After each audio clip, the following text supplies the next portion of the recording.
Who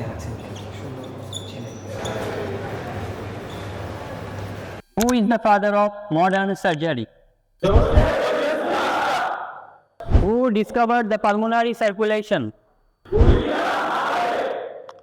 Who is the father of scientific method? Sir ibn Al Haitham. And নয় হ্যাঁ, এভাবেই পশ্চিমাদের বয়ানে চাপা পড়ে আছে সভ্যতার আসল ইতিহাস। ইউরোপে যখন জ্ঞান চর্চা ছিল অপরাধ, তখন আন্দালুসিয়া বাগদাদে মুসলিমরা বিনির্মাণ করছিল সভ্যতার ভিত।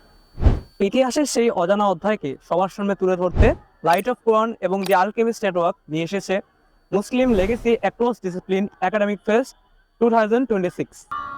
8টি অনুষদ, 36টি discipline, poster presentation content writing এবং কুইজ। এই তিনটি চ্যালেঞ্জকে সামনে রেখে এই জানুয়ারিতে ইসলামী বিশ্ববিদ্যালয় প্রত্যক্ষ করবে ভিন্ন এক আয়োজন, যেখানে শিক্ষার্থীরা ইতিহাসের অলিগলি খুঁজে বের করবে নিজের ডিপার্টমেন্টে মুসলমানদের অবদান। তাই আজই রেজিস্ট্রেশন করুন। Muslim legacy across discipline academic fest 2026। Sir, father of modern surgery Al Zahrawi এবং পালমোনারি সার্কুলেশন ইবনে নাফিস।